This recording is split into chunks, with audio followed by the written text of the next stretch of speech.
Hello, everyone, and thank you for joining us this evening. There may still be a few of you still just joining us in the next couple of sort of minutes or so, but we are just going to get started. So thank you everyone for joining us at this University Advice for Parents and Supporters session. We are going to talk a little bit about applying to university and how you can support your child's UCAS application. So my name's Kira. I work within the undergraduate student recruitment team, and I've been doing this for about a year now. And typically I go out to schools and just give the best sort of advice and guidance that I possibly can to students who are looking to decide whether or not university is for them, and if so, then which university they should go to. I do also have 3 years of experience in admissions, so I'm pretty comfortable with providing this sort of information about the UCAS application and what it is that your child can be doing to strengthen that application as well. I also have my colleague Petya here this evening, and she is going to be in the background just making sure that all the right slides are on the screen, and she's also going to be helping with the Q&A section at the end as well. So just a quick run through of how this session is going to go. We have an hour-long session planned this evening, and I'm going to talk for between 30 to 35 minutes to you. I'm going to go through a presentation with you, and then we've got hopefully around 30 to 25 minutes, depending on how long I talk for the Q&A at the end.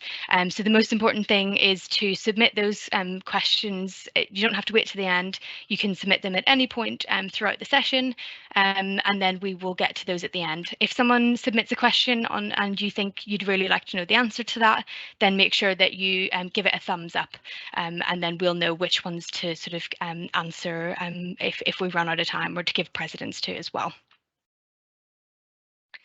So without further ado, we're going to get stuck in to the sort of crux of the presentation this evening. So first and foremost, we're going to talk a little bit about how to choose a university and how to choose a course and how you can support your child in doing that. We're also going to talk a little bit about the opportunities to consider that go alongside the sort of academic study of the course, and also what Bath has to offer in terms of placement years and accommodation and support and things like that. And then lastly, we are going to get to the part which you're probably all here for, and that's the part where you can support your child when they're submitting their UCAS form. So things that you can actively do to help them through this process. So we're going to start a little bit with course choice. Now we recommend that students consider course choice before university choice, which is why we have chosen to mention it first this evening. So you should really start with encouraging them to figure out what's their favourite subject at school, or what's their most successful subject as well. That's a really good starting point to be able to sort of figure out what it is that they are going to want to study a little bit sort of later on at university. You should be sort of encouraging them to consider new subjects as well. So it's not just as linear as sort of liking history. So I'm going to go study history at university. You can study loads and loads of different sort of offshoots of history. So say, your son or daughter's favourite subject was biology. They wouldn't necessarily have to study a BSc biology at university. They could study something like biochemistry or bioengineering. There's loads of different sort of offshoots that is worthwhile having them consider and doing a bit of research about as well. It's just knowing that those options are out there to be able to point them in the right direction and let them know that there is sort of way more scope out there than what there typically would be with your sort of A-level syllabus. It's also important at this stage to get your child to investigate course content. So most universities will actually sort of publish every single module that will be studied on the course on their web pages, and that's a really good place to start to sort of figure out, what it is that they're going to be studying and whether or not they're going to enjoy that content as well. So that's a really good place to start as well. We're going to talk a little bit about placements and study abroad options as well, but sometimes that can be a massive factor as to whether or not your child wants to do that course, or in fact doesn't want to do that course as well. And then lastly, we want you to sort of start encouraging your child to think, but not overthink about possible career plans as well. So it's important to know that most university students or most school students as well don't necessarily know what it is that they want to do for a career. Most students sort of figure that out while they're at university, but if they do have career plans, then that's great. We should be nurturing those. And if they don't, try not to put too much pressure on them, because that will inevitably come with a little bit of time, and also with a little bit of further study. It can always make the decision a little bit easier as well. So just to go and show you again, just to show you that it's not as linear as you would think. So again, if one of your A levels was history, you could then study something like American studies or heritage studies. And again, you've got, if your favorite subject is French, you could study international management and modern languages, or indeed you could study French and translation as well. So again, it's just highlighting that those options are out there and available for your child. So now we move on to then researching the types of universities that your child wants to go to. So again, like I said, always start with the course. And then once you've got the course, the decision on the course, or maybe a range of courses that your child wants to apply to, then is when you can start looking at the universities that provide these courses. So when sort of making a long list and a short list of universities, you should be thinking and prompting them with these sorts of questions. So do they want to stay close to home for university? Maybe go to the one in their local city or their local town. That would mean that they'd be close to familial support, and they'll be, they may be able to even stay at home as well. Or do they want to move far away? Do they want to move to a completely different city and live independently? So these are the types of questions that they're probably already asking themselves. But if you are sort of aware of these types of questions, it means it means that they're going to be very well prepared and they've thought this through extensively as well. Another question to ask is campus or city. Now, this is one that I never really asked myself when I went to university. I ended up at a city university, but I know for a fact, having worked at Bath, we are a campus university, that I would have very much have preferred and thrived in a more of a campus environment. So with the campus, it is a lot more of a community feel. You've got most of your first years on campus living with you, and you're also really well supported as well. So you've got all of your lecturers and classes on campus, but you've also got your student support services as well, not too far away. Some students, though, however, will sort of come to the campus having never experienced one before and sort of figure out that, oh, this is actually not what I wanted at all. I kind of wanted a city vibe. And so they absolutely can do that. And if there's one thing that I want to sort of use to take away from this evening, it's that if you are booking onto any open days, it's really worthwhile going to a university that's at least one campus university and at least one city university, so that you can sort of your child can sort of compare and contrast what it is they like about one as opposed to the other as well. So with the city university, you get plenty of freedom and potentially more access to more part-time jobs as well. League tables are actually quite an important thing to look at, especially when it comes to the course that your child is interested in. So there are two types. You can have course-specific league tables, which will rank specific courses at universities, and it will tell you the best ones in the country. And then you've also got general university rankings as well. We obviously, these are sort of important to signpost you into the right direction of some really excellent courses, but obviously a level of discretion is required as well when sort of looking at league tables as well. Entry requirements is probably where most people will tend to start when researching universities, but the advice that I would give this evening is to research a range of entry requirements. So your son or daughter might be aiming or working towards 3As, but at A level, but maybe they want to sort of pick a range of universities that offer a range of different entry requirements. So maybe one course is an A star and 2As, and then they've got a really, really safe bet of maybe an A and 2Bs. So to have a range is really, really important as well. And it's also important to inquire about things like flexibility. So most universities universities will publish their entry requirements, and this will normally always feel like quite a rigid entry requirement that universities sort of publish. But if you reach out to admissions teams, you can always ask them, how many, did you make many offers to students who are predicted maybe 1 grade below or 2 grades below? And in most cases, they'll be able to give you a little bit of an indication of how flexible they are with those published grades as well. And then lastly, you've got university facilities and accommodation. So it's best to ask your son or daughter what's important to them. Do they have certain accessibility issues? Do they need extra help? And does the university that they're looking at provide that? Or are they, becoming a career athlete, and do they need some really excellent sports facilities? So it's worthwhile looking into the different facilities that are available at all the different universities that they're interested in.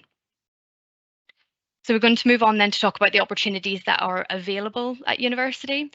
So these are specific. Some of this information is specific to Bath, but most universities will offer most of the what we're about to talk about as well. So first and foremost, you've got professional work placements. Now this is something that we are very proud of here at Bath. So between professional work placements and the study year abroad, we offer either of these options, or sometimes both, across all of our courses. So this professional work placement is typically 1 year that your child will spend in industry while on their course. So what normally happens is that they apply, come to study for 2 years, and then in their 3rd year they will go out and work for a year and get some really good work experience, and then they will come back and do their final year. But these professional work placements aren't just a chance to sort of go out and work for a year and earn a bit of money, but you can also, it's also a really good way for them to put their knowledge into practice and to sort of, put into practice what they've been learning in the first 2 years. And then it means they can come back even stronger in their final year to do that dissertation or to do those final modules as well. They will also get a chance to try out a career path, and sometimes actually going on a placement year and realizing that's not actually the career I want to go down is almost more valuable than, realizing, yes, that's exactly what I want to do. So if anything, it gives a little bit of direction once it comes to graduation, and also it does massively improve graduate prospects as well. So it makes them that little bit more competitive compared to the next person when it comes to applying for those graduate jobs as well. There is also plenty of support when you apply for these professional work placement opportunities. Every faculty will have a placements team, and they are there to sort of help you get you prepared for the process. They will help any students with interview techniques and cover letter writing and how to actually submit those applications and things like that. So there's plenty of support before and also during the work placements as well. And you can just see on screen there a few different sort of placement providers that we send students in the past as well. So places like Microsoft, L'Oreal, Disney, the United Nations, and also Cancer Research. On the flip side of that, then, you have study year abroad, and this is where instead of taking a year in industry, you will take a year and you will study at a different institution in a different part of the world. Now, study year abroad is sometimes compulsory in a few of our courses, so like our modern language courses, it's compulsory to do this study year abroad, and for some others, it's optional as well. So Bath has some exchange agreements with over 100 higher education institutions all across the world, places like Europe, Australia, Asia, Latin America, Canada, and the USA. So there's plenty of opportunity for your child to go somewhere and experience a new culture, develop their language skills as well, and demonstrate ambition and confidence and willingness to embrace new ideas. And these skills in themselves just make your child that little bit more employable.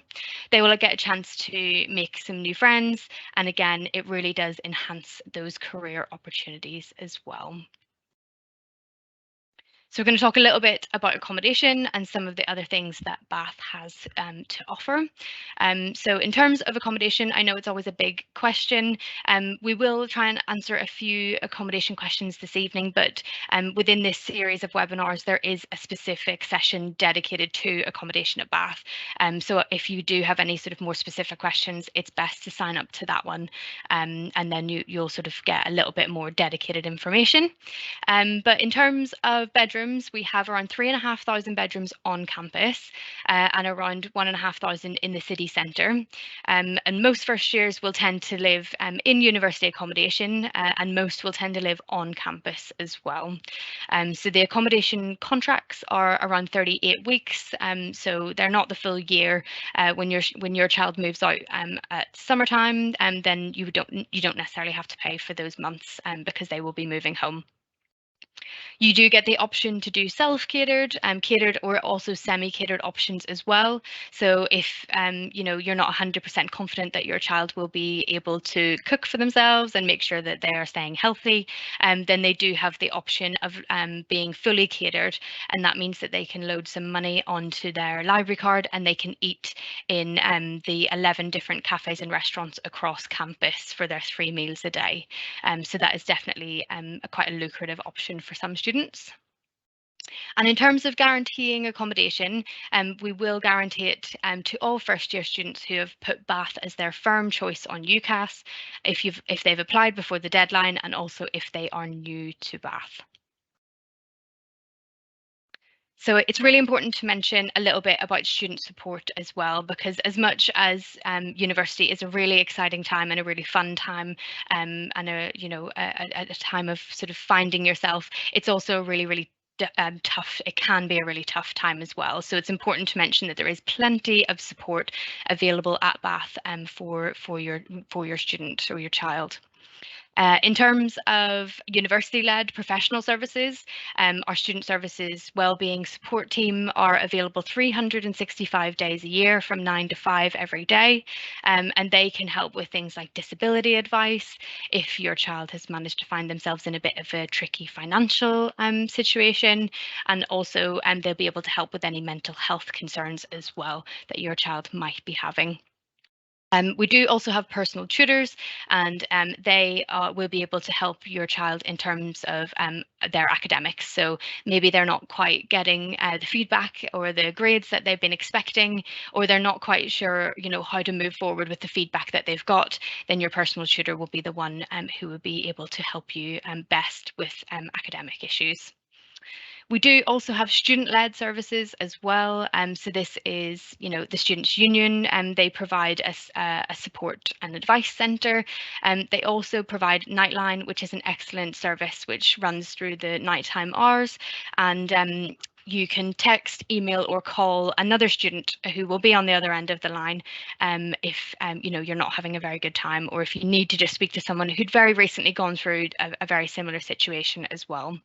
And similarly as well, you've got your peer mentor schemes too. So we're going to move on then to the section of the presentation where we're going to talk about how you can support your child's application and what you can do to really sort of help them through this process. So just to begin with the basics, you can start an application on UCAS Hub account. So it is all online. You register for the UCAS Hub account at any time. So applications have opened. They opened at the beginning of September, and I'm sure some of you are gearing up to have your students submit that application before the early deadline of the 15th of October. And that is if you're applying to medicine, veterinary, dentistry, and also Oxford and Cambridge as well.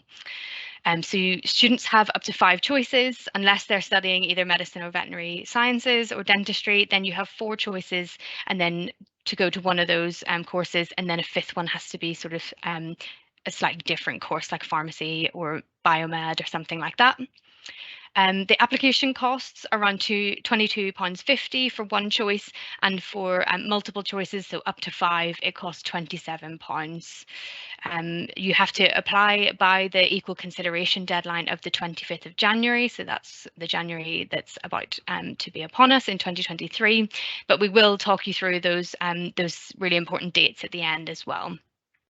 What's important to mention as well, and that your student might not know themselves either, is that universities and colleges can't see your other choices when you apply. So all we can see is the application that they have submitted to us. We can't see where else it has been that they've applied to. So I'm sure many of you are sort of scratching your heads at this point asking, well, how can I help? And so firstly, you can help by understanding school deadlines and processes. So UCAS have their own deadlines and their own processes, which is important to be sort of up to date with. You can find all of those on the UCAS website. However, sometimes schools have very different deadlines to what UCAS have published on their website. So UCAS obviously have the equal consideration deadline of the 25th of January. However, a lot of schools will want all of their UCAS applications wrapped up and sent in by Christmas time. So if you can understand that these are two different sort of deadlines and processes, then it's a really good way to know when to approach sort of conversations with your child, especially if you know they're really stressed and you're not too sure why. Then sometimes it's because, well, the school's given me a deadline of 3 days time to submit my my UCAS application. So if you know those sorts of dates, then it means that you can approach situations and you can provide support as and when it's needed. You can have plenty of conversations around predicted grades. So this is threefold, really. So you can be having conversations with your child around their predicted grades, figuring out what it is that they think they can realistically achieve. You can also find out information and about predicted grades from their school as well. So maybe if your child is actually, thinks that they can achieve an A star and 2 A's, but their school has actually only predicted them 2 A's and a B at A level, you can start to engage in conversations with the school.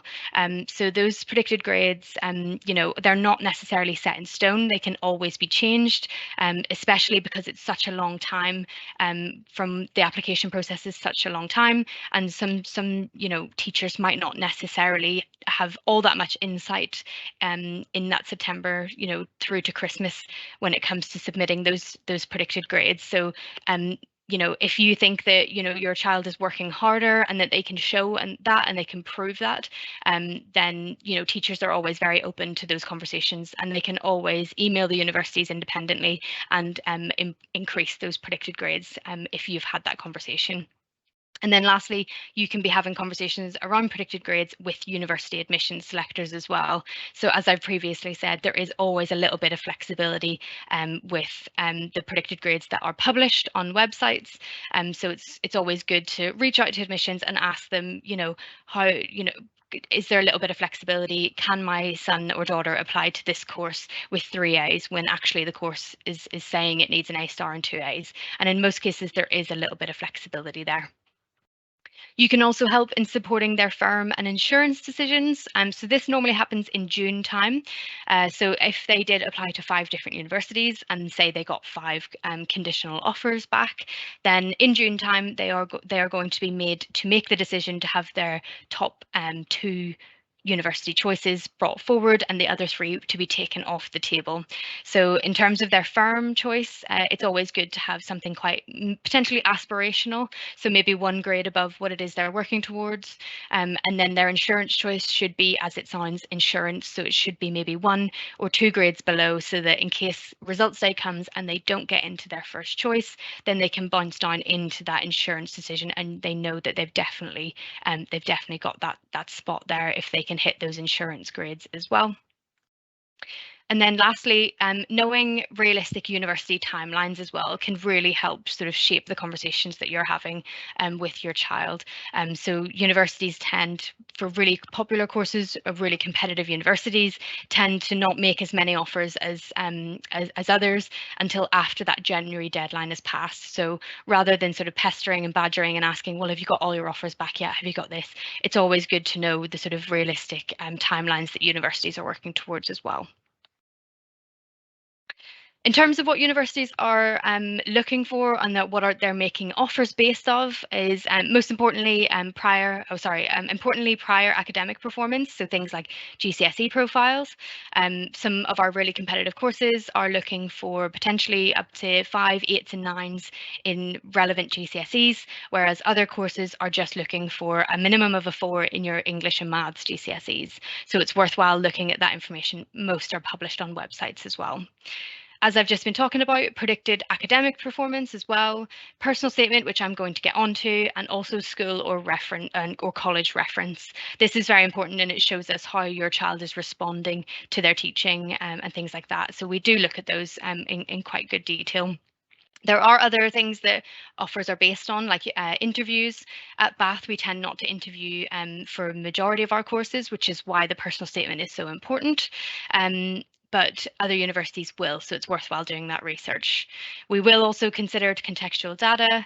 Hopefully this doesn't apply to very many of you, but also mitigation surrounding your child's study. So if they've had a really bad day on the day of their exams, or there's been a bereavement in the family that's really affected their study, then we want to know about it. Most universities are going to want to know about it, just so that they can build in that extra level of sort of consideration when it comes to making that decision as well. And then lastly, you've got admissions or aptitude tests, and these mostly apply to things like medicine, dentistry, and law as well. So there are alternative offers available at Bath and at a few other universities as well in the UK. So it is important to know that this is an option for your child, especially if they are in year 12 and they're sort of thinking about taking on an extra qualification. So at Bath, we will drop our typical entry requirements by 1 grade if you are taking on an extra qualification, something like an extended project qualification, a core maths qualification, or a Welsh baccalaureate as well. So there are plenty of different ways that your child can access a slightly lower offer. Sometimes it is a little bit more work on the side, but it does build in a level of flexibility when it comes to results day. So instead of a course that's potentially an A star and 2 A's, and you're taking an EPQ alongside, then we would potentially make an offer of 3 A's plus an A in the EPQ as well. So it does give that little bit of flexibility. These all differ depending on the courses, so it's worthwhile having a look on our website if you are interested, or you can always ask a question at the end and we'd be happy to answer. So arguably, one of the most important parts of the UCAS application is the personal statement, and it is a maximum of 4,000 characters or 47 lines long, and this is the part of the application that most universities will default to in making that decision between some really excellent students. So at Bath, we tend to prefer to see applications and personal statements that are around 80% academic in focus, and then around 20% should be personal to them. So things that they do on the weekends, their sports achievements, that kind of thing. But if your son or daughter is sat there at the minute and their school is pressuring them into starting this personal statement and they're looking at a blank page and they're thinking, I have no idea where to start, then you can prompt them with these 2 questions. Act like they're being interviewed and ask them, why do you want to study this subject and what makes you the best person for this course? And hopefully that should start to get the ball rolling and they can sort of jot down what it is that makes them excited about this course and what it is that really interests them as well. So the personal statement is the only place that your son or daughter will get a chance to speak directly to the admissions selector that's making those decisions. So it's super important that they spend quite a lot of time on it. It can also be used as the basis for an interview. So whatever your son or daughter is actually writing in this personal statement, just make sure that they can sort of verbally talk a little bit more about it if ever asked a question about it in an interview. It also allows your child to provide evidence of work experience and any additional activities that you've done to support your application, which we will talk about in just a second. So those ways that you can really boost that application and sort of make yourself and make your child stand out from the crowd. And lastly, it will also be used to when considering near miss applications as well. So typically we tend to fill up all of our spaces. We tend to fill up our spaces on results day with students who have met their offer. And sometimes we have a few spaces left over where we will consider near miss students. And those are the next best students that have maybe missed by 1 grade or and then it's when we will go back and we will reread their personal statement. And that could be potentially the difference between them getting that spot and not getting that spot. So it is super important at all aspects, at all points in the cycle as well. So in terms of how to stand out from the crowd, I'm not going to go through all of these, but you can always jot them down or take a quick picture. But you've got things like the EPQ that I mentioned earlier on, the extended project qualification. That is like a little mini dissertation that your child will do alongside their 3 A levels or something like that.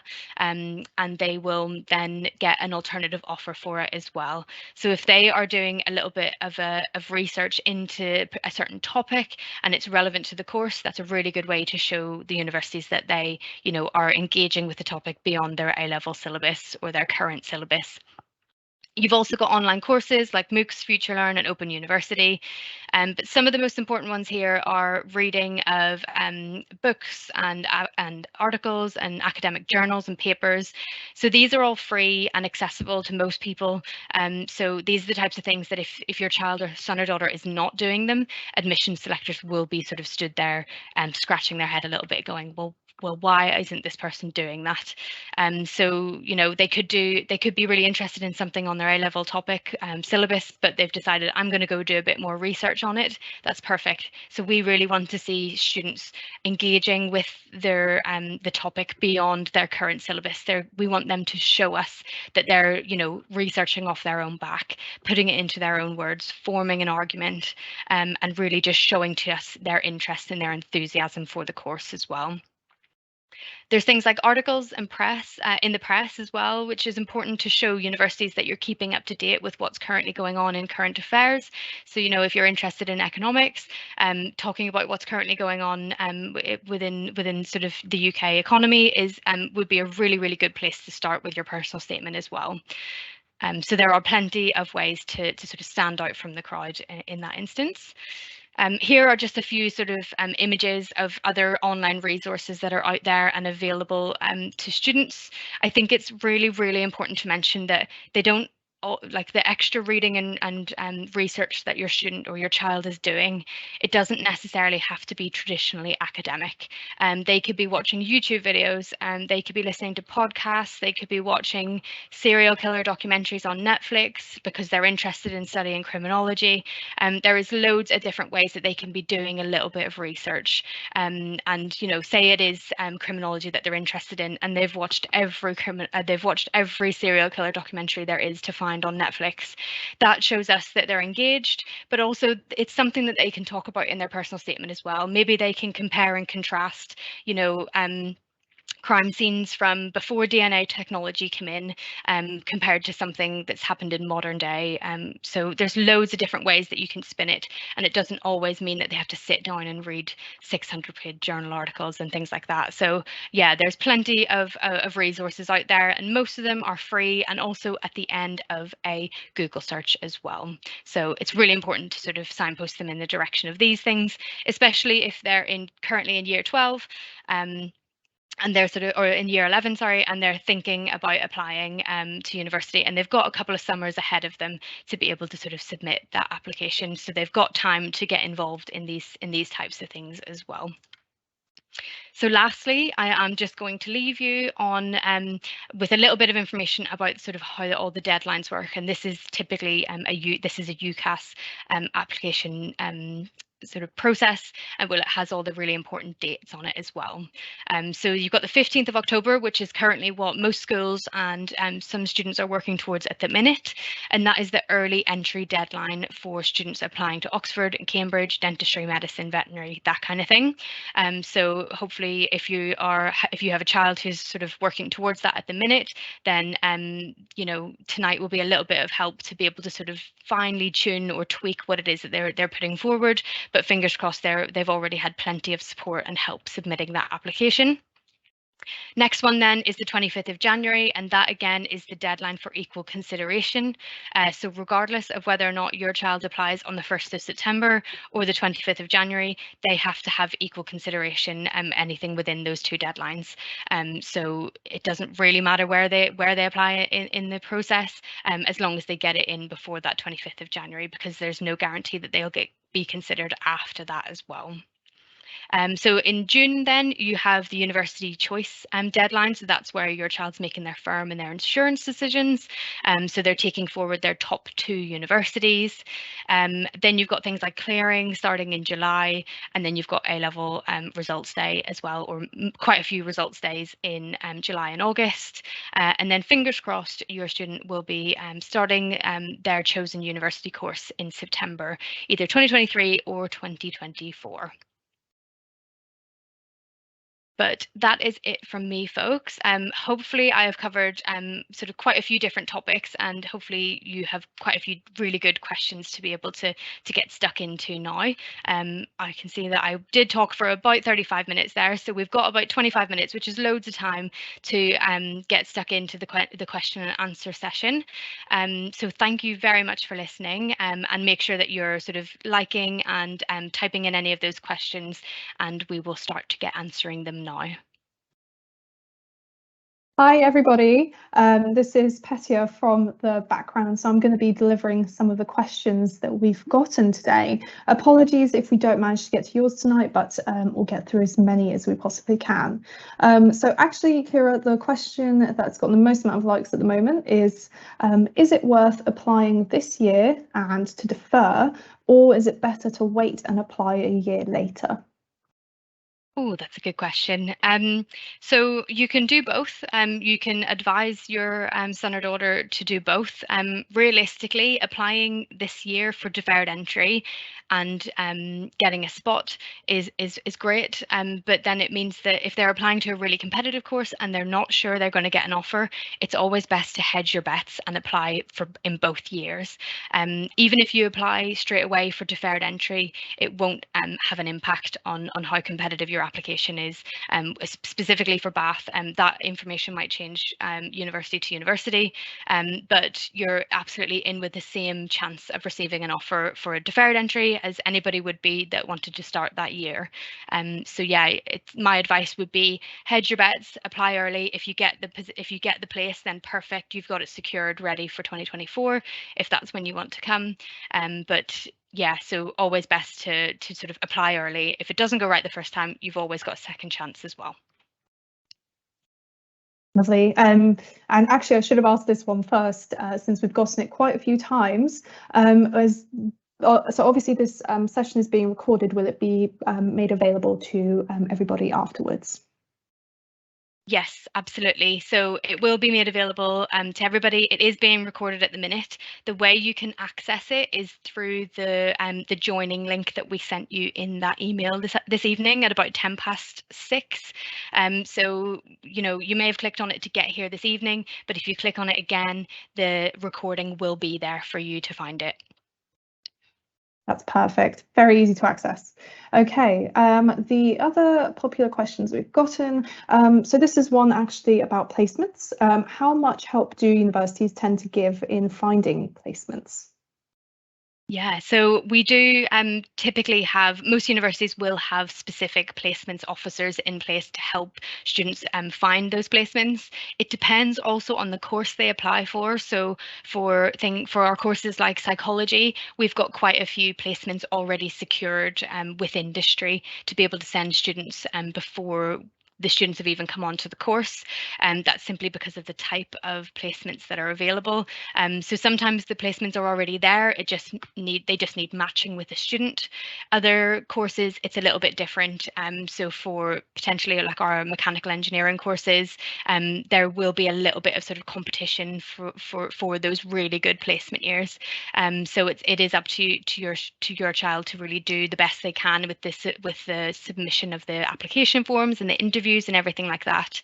But typically we work with the same companies across all of our courses sort of year in, year out. So we've built up a really, really good relationship with industry. And so that just means that, we normally have a very long list of placement opportunities to be able to provide to students, so they kind of have an idea of where it is they want to start looking. So they're not just thrown out, in second year and told you need to find your placement and it's starting next September. So it's on you. There is plenty of help and support there available. And normally we do send students year in, year out to those same places. So we have built up a really, really good relationship. Really great, thank you. Okay, the next question we have is, under what, if any, circumstances might it be appropriate to apply to more than one course at Bath? Oh, okay. So you're absolutely welcome to apply for more than one course at Bath if you're really, really interested in a couple. It's somewhat easier if they're quite similar. So, you know, if you are applying for something like chemistry and chemical engineering, that kind of helps because you'll have the same sort of profile and you'll be the same type of student that we'll be looking for. If it is something like management is one of your options, and then physics is another one of your options, sometimes you know, your personal statement for those are not going to be in any way alike. So, and for some of our really competitive courses, we tend to want to see a personal statement that's specific to that course. So say it is something like management and physics. Management is very popular, so if the personal statement is not specifically directed at management, then it will be likely just a straight rejection from us. However, if they did put their personal statement first and foremost as management personal statement, and then they also did apply for physics, whoever it was that was selecting for physics, because it's not as competitive as what our management courses would be, they may, our admission selectors may get in touch and ask for a second personal statement. So there is always that option. You can reach out to universities and ask them for specific courses, will they consider a second personal statement? And for some that are, you know, a little less oversubscribed and a little less competitive, they will very happily consider a second personal statement. So you can always apply for both. One thing that I would say is that the sort of courses that we do have, and the real difference between them is literally only either a master's year, a placement year, or a study year abroad. The likelihood of, they're all looked at in the same pot. So the likelihood of you getting an offer for one means you'll get an offer for both. So it's almost like a wasted choice. So if the only difference in the course is the placement year or the year abroad, then just apply for one, because there is no point applying for both. You will get a decision, the same decision for both. If you did later on down the line change your mind and applied for a placement year but wanted to do a study year abroad, you can always, there's always that flexibility there, so you can always get in touch with admissions. The one course at Bath that is the anomaly for that is psychology. So psychology is very popular to the point where we have to split the admissions selection for placement and non-placement. So if you are applying for psychology, or your child is thinking of applying to psychology, I would recommend that they figure out ahead of application which course they want to apply for, either placement or non-placement. There are a limited amount of placement providers that work with the university, so there is a limited amount of spaces on that course, and so by default it means it's a little bit more competitive as well. But for every other university course, there is no difference in selection for placement, non-placement, study year abroad, master's year, nothing like that. So there's no point in using up an extra one of your 5 choices to go to the same course, so to speak. All right, thank you. I hope that made sense. I think you covered the topic quite well. I've got another question here, which might be, you know, it might be the exact same answer that you just gave, or you might be able to add something extra, which is, how do you cover 3 different subjects in a personal statement, and is it better to slim down your options? I would be inclined to slim down your options. The personal statement in most cases needs to be specific to 1, if not 2, quite similar courses. If you're trying to split your time in your personal statement, it is only 4,000 characters. So if you are trying to split that between 3 different courses, you're not going to be putting yourself in the best, you know, in the best possible position when it comes to receiving an offer. Your child's going to be up against other applicants who have dedicated their whole personal statement to one topic and who know they absolutely want to apply and do that subject. So when it comes to those really tough decisions, when it comes to making offers or those near miss decisions that I talked about before, we're obviously going to go with the student who has applied and their personal statement is specifically about that one course that they really want to do. So there's typically nothing wrong with splitting it between 2 courses that are quite similar. 3 courses, I think, is probably just too broad of a scope of options. I'd agree. Okay, so we're sticking to the personal statement theme for, I think, one more question before we move on, and that is, can a personal statement be a video? Oh, that would be good if it could, but I'm afraid it is a written piece of work. So it is 4,000 characters, and it has to be written, I'm afraid. Yeah, I don't think I've ever heard of any situations where UCAS have had to reasonably adjust. I might be wrong, but if there are any sort of specific accessibility issues or reasons why your student can't write 4,000 words, then there is the opportunity to explore that with UCAS. But in my experience of the last nearly 5 years, I've only ever seen written personal statements. Okay, lovely, thank you. We do have a couple more popular personal statement questions, which I'll get back to in just a second, but I've seen one more that relates to a disability. So is it advisable to make contact with kind of any dyslexic help at application time? And how soon should we inquire about that help? And if we widen that to kind of disabilities in general, I think. Absolutely, yeah. So nearly 60,000 students every year will sort of state on their UCAS application that declare that they've got a disability.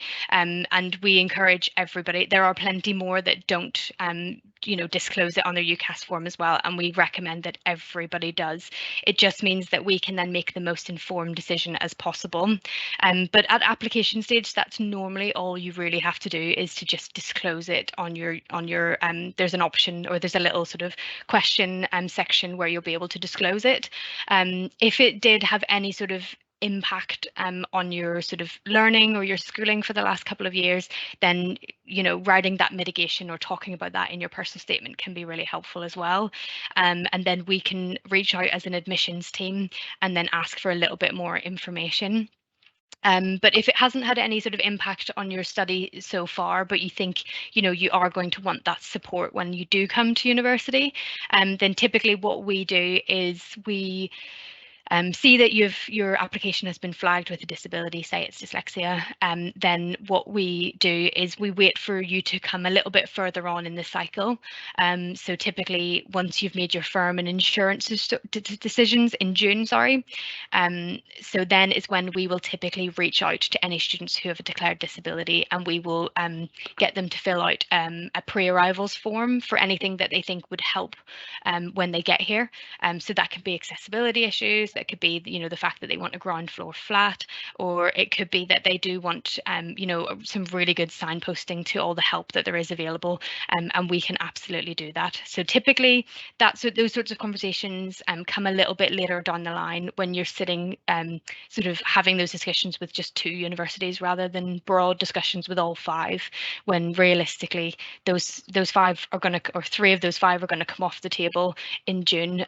So typically around June is the time that we start to really engage with students and make sure that we've got those things in place to be able to help them when they're actually here. Lovely, thank you. So another question we've got, and this is more about kind of the research process, is what would you recommend doing if you haven't been to as many open days as you would have liked? Ooh, so not very many good things have come out of the pandemic, but one thing that I can say that has been really, really good is the accessibility of quite a lot of things that have been sort of made available online. So there are things like virtual open days happening throughout the year, really. So it's worthwhile signing up to any newsletters, and then you'll get an email as soon as those are sort of published, details about those are published. That's a really good way of doing it. There are also virtual, like 360 tours that will take you around campuses, that will take you into all the different bedrooms on campus. So the resources are there to do it all virtually. Which is again one of the good things that has come out of the pandemic. So those are a really good way to experience the university if you've not quite made all of the open days. There are also things like talk tour and stays, or campus tours that you can come and do, and those aren't on the weekends that we have open days. Those are on random sort of weekends throughout the year. And then you've also got things like summer schools. There's plenty of those that are virtual and plenty of those that are in person as well. So there's loads of different ways to sort of experience what university life is like. It doesn't just necessarily have to be a traditional open day. Lovely, thank you. So this question here is about the timeline of decisions. So when are offers made, which I think you covered in your timeline, but if you could kind of reiterate that, and is there any relationship between the application date and when an offer is made? And then to add on to that, we've just had another question about the October 15th deadline and whether or not that has any influence, positive or negative, on how other universities will view an application that comes in by that deadline. Okay, I'll start with the last one because that's the one that's fresh in my memory. I might need you to repeat the first two. So with the October deadline, obviously so we don't offer things like medicine or dentistry or veterinary sciences, but there is sometimes a little bit of overlap with the students that we do receive before that January deadline. So students will tend to apply for things like natural sciences. Maths is quite a big one that we get quite a few applications before the January deadline, and things like politics and IR and those types of things as well. So we do see them come in before that, that October deadline, but that has no impact on how we make our decisions. So like I said before, we don't see all of the other places that your child has submitted their application to. We obviously have a good idea if they're coming in before that October deadline, but that in no way will have an impact on our decision making. And we have to be fair and equitable to everybody who applies between those deadlines of the start of September and the 25th of January. So regardless of whether or not we have a slight inkling as to whether or not you're applying for Oxford or Cambridge, it won't impact our decision making in any way. We can't let it. It's just not fair. Petya, do you mind repeating the first two questions? Of course. Yeah. So this is when are offers made, and is there any relationship between the application date and when an offer is made? Okay, so offers can be made at any point throughout the cycle. It will depend on whether or not they've applied for a really competitive course, a really popular course, or a not so competitive course. So for plenty of our courses, things like our science courses and some of our health and social courses and humanities courses, we tend to just make offers as they come in. So what we do is we set a really we set like a baseline for what we make offers to straight away, and for those courses that aren't necessarily very competitive, we set like a very sort of standard line, and then we start making those offers to anybody who meets that standard throughout the cycle. It just depends on how quick we get round to looking at them, really. But you could be receiving an offer if you applied in October, maybe even November. You may get a decision before Christmas. It just depends on the type of course you're applying for. So we do make them as we see them and as they come in. Sometimes it does happen. But for our more competitive courses like architecture, psychology, computer science, economics, mechanical engineering, we tend to wait until that January deadline has passed before we make the majority of our offers. So we could make a few, like a handful of offers between September and January, if those students are, for those really competitive courses, are meeting our exceedingly high sort of standards, our first time standards. And then once that January deadline passes, we look at everybody's application once, and then we will rank everybody based on how we view them. And then we will make offers in big chunks after that January deadline. However, because we tend to wait until that January deadline to make decisions, we then end up going into February and sometimes March still looking at applications first time around. So it means that for the really competitive courses, the offer making stage doesn't normally come until sort of April and May time mostly. I think the deadline for us to get a decision back to people is the end of May. So yeah, the end of May is the latest that your child could be waiting. Hopefully they won't be waiting that long, but sometimes it is just a case of us having to wade through potentially thousands of applications and make decisions as quickly as we possibly can. Oh, and then I've just remembered the other part of the question. So in terms of applying earlier, there is potential for you to receive an offer earlier. It doesn't increase your chances of receiving that offer. It may increase your chances of receiving it earlier. But in most cases, for the very competitive subjects, 90 8% of the students will be waiting until after that January deadline before a decision comes. Lovely, thank you. Okay, looping background to personal statements, we've got a question we get quite often actually, which is, are all personal statements read, or can an application be dismissed just by looking at predicted grades? Very good question. So some universities will tell you that they specifically don't read personal statements. However, that's not enough universities for you to dismiss how important the personal statement is. At Bath, we typically read a personal statement twice, if not 3 times. So for us, it's really, really important.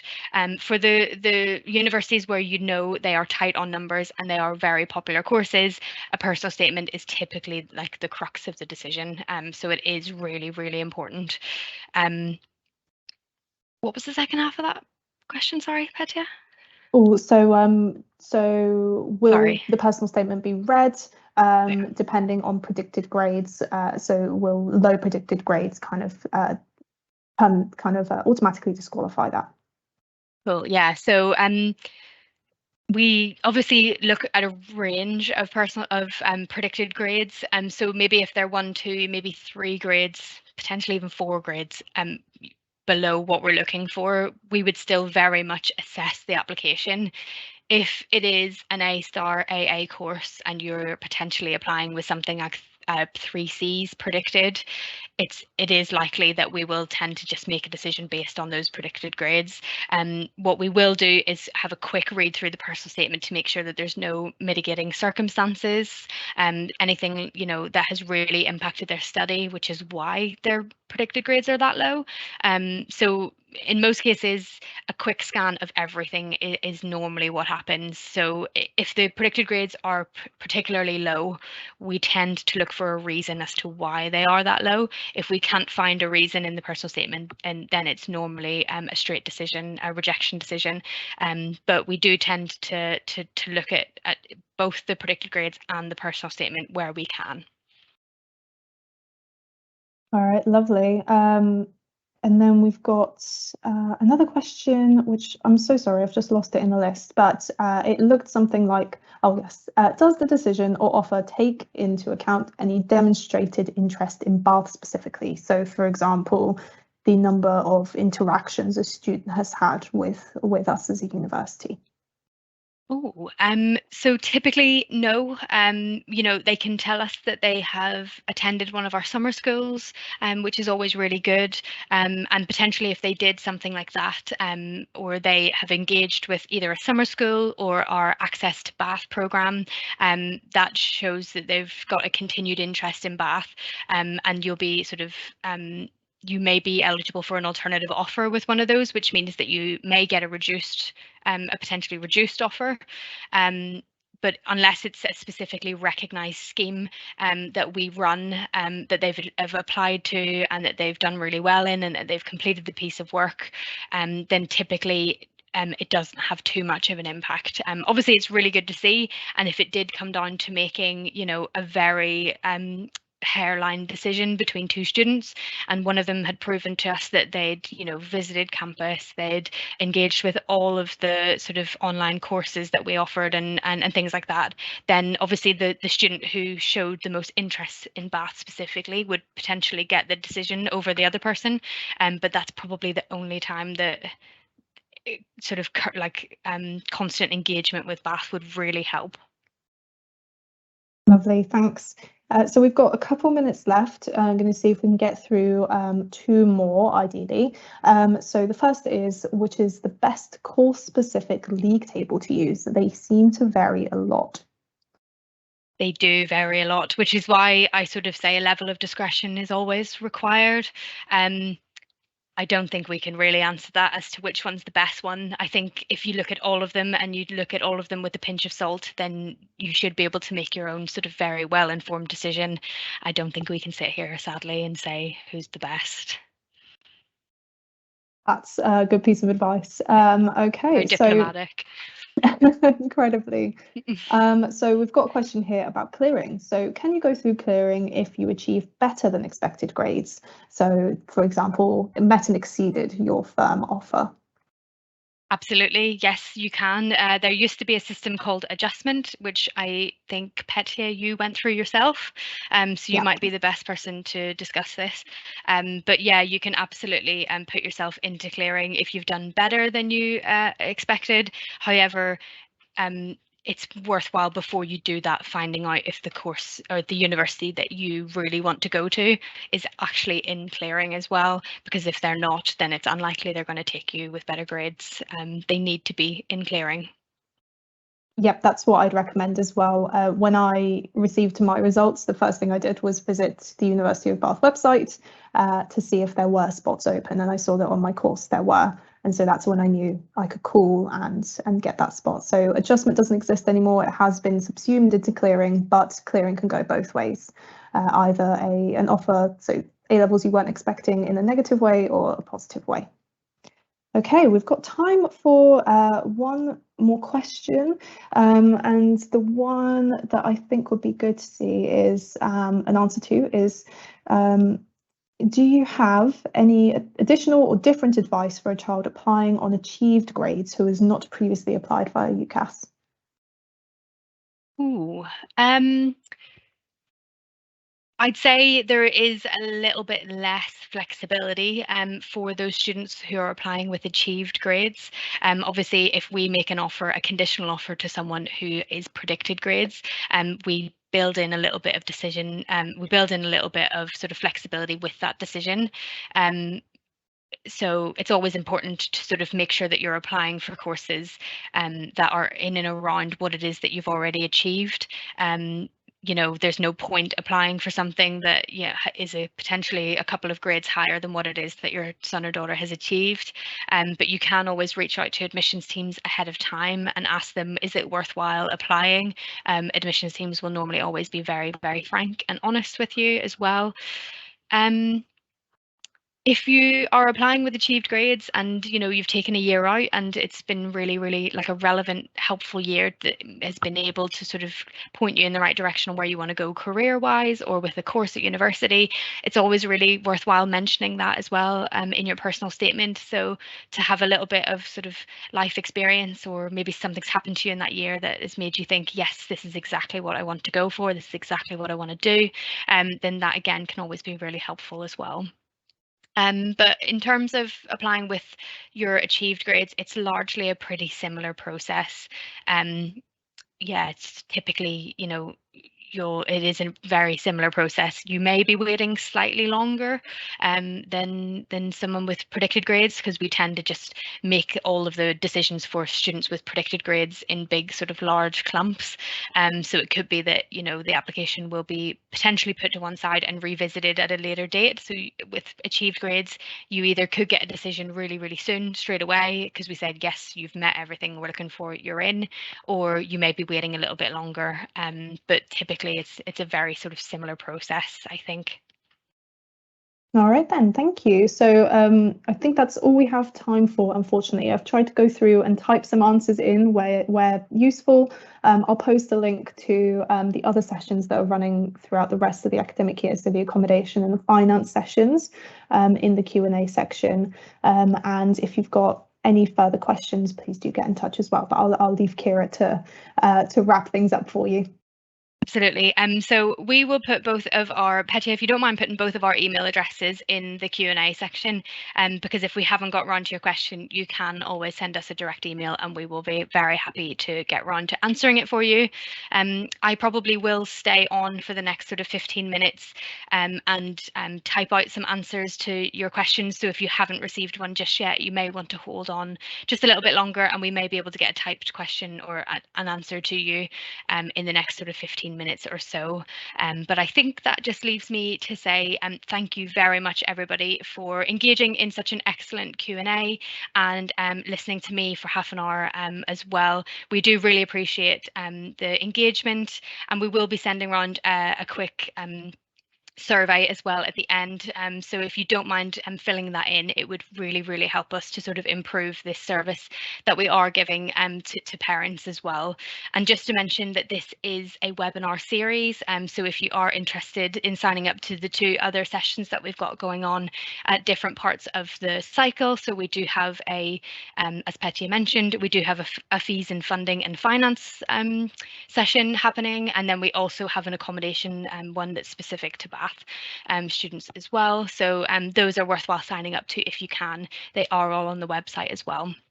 But yes, I would just like to say thank you very much for listening.